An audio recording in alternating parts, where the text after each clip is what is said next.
ಶ್ರೀ ಗುರು ಬಸವಲಿಂಗಾಯ ನಮಃ. ಈ ಒಂದು ಅವರ ಒಂದು ತತ್ವ, ಇವನಾರವ ಇವನಾರವ ಇವನಾರವನೆಂದು ನೆನೆಸದಿರಯ್ಯ, ಇವ ನಮ್ಮವ ಎಂದೆನಿಸಯ್ಯ ಅಂತ ಹೇಳ್ತಾರೆ. ಬಸವಣ್ಣನವರು ಎಲ್ಲ ಜನ ಒಂದೇ, ಎಲ್ಲರನ್ನ ಪ್ರೀತಿಯಿಂದ ಕರಿತಾ ಇದ್ದಾರೆ. ಈ ಬಸವನಗೌಡ ಪಾಟೀಲ್ ಯತ್ನಾಳ್ ಇದಾರಲ್ಲ, ಟಿಕೆಟ್ ಕೊಟ್ಟಾರ ಈ ಕಡೆಗೆ ಹೋಗ್ತಾರೆ ಅಂತ. ಅಂದರೆ ಯಾರು ನೀನು ನಮ್ಮವಲ್ಲ ಅಂತ ಬೈದು ಕೂಡ ಅವ್ರ ಪರ ಹೋಗ್ತಾರೆ.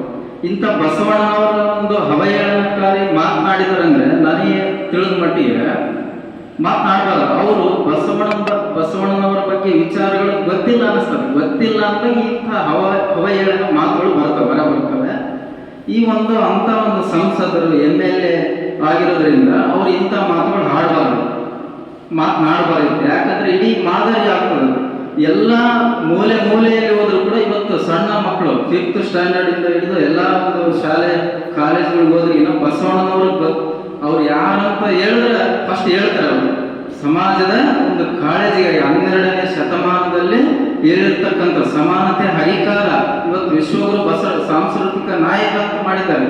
ಅಂಥವ್ರ ಬಗ್ಗೆ ಇವತ್ತು ಅವಹೇಳನಕಾರಿ ಮಾತನಾಡಿದ್ದಾರೆ ಅಂದ್ರೆ ಇವತ್ತು ಅವರು ಕ್ಷಮೆಯನ್ನು ಕೋರ್ಬೇಕು.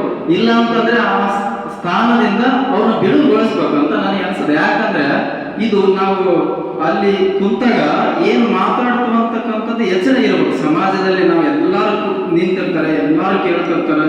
ಎಲ್ಲ ಅಂತರ್ಜಾಲ ಬಹಳ ಮುಂದುವರೆದ್ರಿಂದ ನಾವು ಏನು ಮಾಡ್ತೀವಿ, ನಾವು ಏನು ಮಾತನಾಡ್ತಕ್ಕಂಥ ಪ್ರಜ್ಞೆಯಿಂದ ಮಾತಾಡ್ಬೇಕು. ನಾವು ಏನು ಬಾಯಿ ಕೊಟ್ಟಿದ್ದಲ್ಲ ಅಂತೇಳಿ ಏನು ಬೇಕಾದ್ರೆ ಏನು ಮಾತಾಡಿ ಒಂದು ಧರ್ಮಕ್ಕೆ ನಾವು ಅವಹೇಳನಕಾರಿ ಮಾಡೋದು, ಒಂದು ಧರ್ಮದ ಬಗ್ಗೆ ಬೈಯುವುದು, ಇದು ಶೋಭೆ ತರುವಂಥದ್ದಲ್ಲ, ಒಳ್ಳೇದಲ್ಲ ಅಂತ ಹೇಳ್ತಾ ಈ ಸಭೆ ಸೇರಿರೋದು ಇಷ್ಟೇನೆ.